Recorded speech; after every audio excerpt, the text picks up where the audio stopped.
श्रीगुरुभ्यो नमः। श्री महागणाधिपतये नमः। श्री महासरस्वत्यै नमः। ओं श्रीमात्रे नमः। नमस्ते देवदेवेश, नमस्ते परमेश्वर, नमस्ते वृषभारूढकाराय नमो नमः। మార్చి రాశి ఫలితాలు, పాల్గొన మాసం యొక్క రాశి ఫలితాలు చెప్పుకునే ముందు మనము ఈ యొక్క మహత్తరమైనటువంటి మార్చి మాసంలో మనకు వచ్చేటువంటి పండుగల్లో ముఖ్యంగా నారసింహస్వామికి సంబంధించినటువంటి ఉత్సవాలు, నారసింహ ద్వాదశి అని, ఆమలక పూజ అని అదే రోజున, అట్లానే కామదహనం. ప్రత్యేకంగా మనకు సకలమైనటువంటి కీడులు, అంటే కీడు అనేది ఇక్కడ కాదు, ఇక్కడ కోరిక మనసులో ఏది సంచరించకుండా జన్మరాహిత్యం పొందటానికి ఏకైక రోజు కామదహనం. ప్రత్యేకంగా మనకు పురాణాలు చెప్పబడినటువంటి కామదహనం.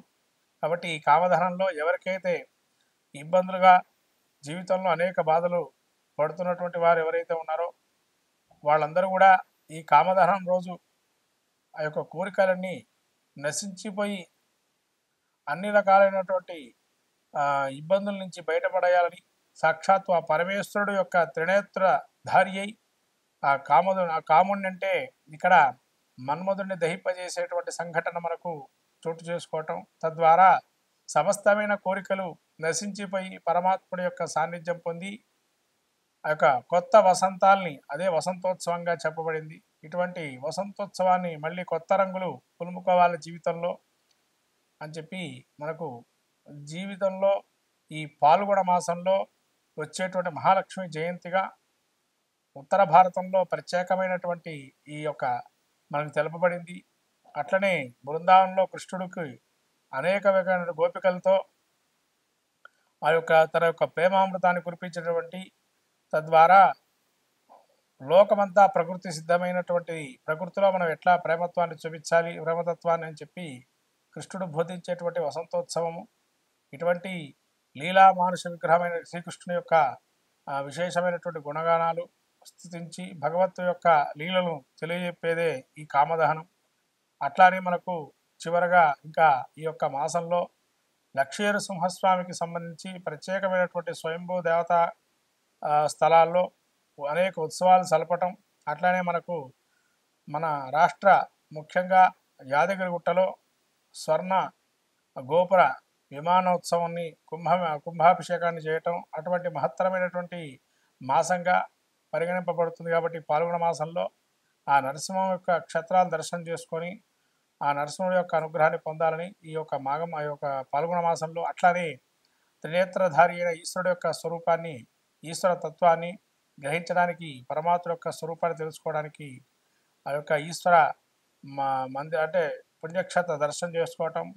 అట్లనే కొత్త ఉగాదికి మనకు అనేక రకాలైనటువంటి ఇబ్బందులను తొలగిపోయి నూతనమైనటువంటి మళ్ళీ సంవత్సరంగా మనకు ప్రసాదించే అనేక దేవతా తీర్థక్షేత్ర దర్శనాలు, ఇటువంటివన్నీ కూడా ఈ యొక్క పాల్గొన మాసంలో చేసుకుంటే విశేషమైనటువంటి ఫలితాన్ని పొందుతారని మనకు ధర్మ శాస్త్రం తెలుపబడింది. కాబట్టి ఈ మాఘమాసంలో ఇటువంటి మహత్తరమైన పుణ్య పర్వదినాలను మనం చేసుకుని సాక్షాత్ ఆ యొక్క ఈశ్వరుడు అట్లానే మహావిష్ణు స్వరూపమైన నరసింహస్వామి అనుగ్రహాన్ని పొంది సకలమైన విజయాలు పొందాలని ఈ యొక్క పాల్గొన మాసంలో మనం ముందుగా ద్వాదశ రాశి ఫలితాలు చెప్పుకుందాం. పాల్గొన మాసం ఈ యొక్క మార్చి నెల మనం సింహరాశి స్థితిని చూస్తే సింహరాశికి తృతీయ స్థానంలో కేతువు, అట్లాగే సింహరాశి సప్తమ స్థానంలో రవి శనులు, తదుపరి అష్టమ స్థానంలో రవి సంచారము, అష్టమంలో శుక్ర బుధ రాహువులు, సప్తమ స్థానంలో శని గురువు, వీరికి దశమ స్థాన సంచారం, ఏకాదశంలో కుజుడు, ఈ రకమైన సంచారం చూస్తున్నాము. మఘ నక్షత్రం, బుబ్బ నక్షత్రం, ఉత్తర నక్షత్రం 3వ పాదం సింహరాశివి. ఈ సింహరాశి యొక్క స్థితి ద్వితీయంలో కుజుడు కేతు ఉండడం వల్ల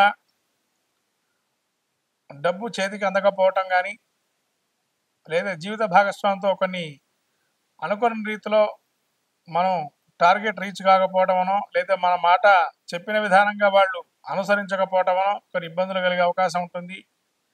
కంటికి సంబంధించిన ఇబ్బందులు కలిగే అవకాశం ఉంటుంది సింహరాశి వారికి. అట్లానే ధనము కూడా వస్తుంది అనే ధనం, చేతికి అందుతుంది అనే ధనం కూడా సగంగా రావటం, తద్వారా ఇబ్బందులు పడటం. అట్లాగే ఈ యొక్క సప్తమంలో రవి శని సంచారం చేస్తున్నారు. ఈ యొక్క రవి సంచారం ఏదైతే ఉందో సప్తమ స్థానంలో ఈ యొక్క రవి సంచారం కొద్దిగా ప్రతికూల అంశంగా గోచరిస్తుంది. కాబట్టి ఆరోగ్యరీత్యా కొన్ని ఇబ్బందులు ఉన్నా అవన్నీ సరి చేసుకోవటం మంచిది. దీర్ఘంగా ఆలోచించడం కానీ, దీర్ఘమైనటువంటి అతిగా భోజనం చేయటం కానీ, వీటి వల్ల కొంత అనారోగ్యం, వేళ తప్పిన భోజనం, అధిక ఉష్ణం ఇవన్నీ కూడా కలిగే అవకాశం ఉంది. కాబట్టి సమయానికి తగు రీతిలో ఆహార పదార్థాలు తీసుకోవడం మంచిది. సప్తమ స్థానంలో శని ఉండడం వల్ల జీవిత భాగస్వామి కానీ వ్యాపారంలో వ్యతిరేకమైన పక్షాన్ని ఏర్పాటు చేసుకోవడం, తద్వారా వాళ్ళు వ్యతిరేక చర్యలు మిమ్మల్ని ఇబ్బంది పెట్టడం, వ్యాపారం చేద్దామా లేదన్న పరిస్థితికి రావటం జరుగుతుంది. అట్లాగే అష్టమంలో శుక్రబుధులు సంచారం చేస్తున్నారు. శుక్రుడు అష్టమంలో ఉండడం వల్ల కొంత నూతనమైనటువంటి పరిచయాలు ఏర్పడి తద్వారా మీకు మంచి చిక్కురే అవకాశం ఉంటుంది. వ్యాపారంలో కూడా మెలకువలు నేర్చుకుంటారు.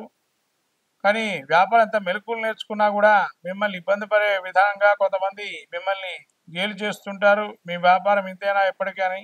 కానీ వ్యాపారంలో మీకన్నా మించిన వాళ్ళు లేరు, అయినా కానీ మిమ్మల్ని హేల్ చేసే అవకాశం ఉంటుంది. తర్వాత రాహు కూడా అష్టమ స్థానంలో సంచారం వల్ల ఆకస్మికంగా కానీ ఎప్పుడో జరిగినటువంటి కొంత అనారోగ్య సూచనలు ఏవైతే ఉన్నాయో అవి మళ్ళీ పుణికిపుచ్చుకునే అవకాశం ఉంటుంది. కాబట్టి ఆరోగ్యాన్ని సరిచేసుకోవటం మంచిది. గురువు మీకు ఈ యొక్క దశమ స్థానంలో సంచారం వల్ల వృత్తిరీత్యా స్ట్రెస్ ఫీల్ అయ్యే లోనయ్యే అవకాశం ఉంటుంది. కాబట్టి ఉద్యోగంలో చాలా జాగ్రత్త మెలకువలు నేర్చుకోవడం మంచిది. తద్వారా ఉద్యోగంలో కానీ ఎవరు ఏదైనా ఎన్నన్నా కూడా మీరు సంయమనం పాటిస్తూ ప్రశాంతంగా మీ పని చేసుకోవడం మంచిది. తద్వారా మీరే సాధిస్తారు ఉత్తరోత్తర. అట్లానే అష్టమ శని ప్రారంభమవుతుంది ఈ యొక్క సింహరాశి వారికి. కాబట్టి ఆరోగ్యరీత్యా ఇబ్బందులున్నా కొంతవరకు బయటపడే అవకాశం ఉంటుంది చివరిగా ఈ యొక్క మార్చి 29 నుంచి దీర్ఘకాలికంగా. కానీ అష్టమంలో శని ఉండటం వల్ల మీ యొక్క కర్మని తొలగింపజేయడానికి సింహరాశి వారికి ఇది ఒక మార్గంగా కలిగింది. అట్లాగే ఈ యొక్క కుజుడు ఏకాదశంలో సంచారం వల్ల తోబుట్టువులు కానీ పెద్దల ద్వారా కానీ ఇబ్బందులు కలిగే అవకాశం ఉంది. తద్వారా మీకు ఇబ్బంది కలిగే అవకాశం ఉంటుంది. కాబట్టి ముఖ్యంగా జాగ్రత్తగా ఉండడం మంచిది. తోటి ధనం ఆస్తికి సంబంధించి కానీ ఆ వ్యవహారాల్లో కూడా సానుకూలమైన అంశంగా గోచరిస్తుంది.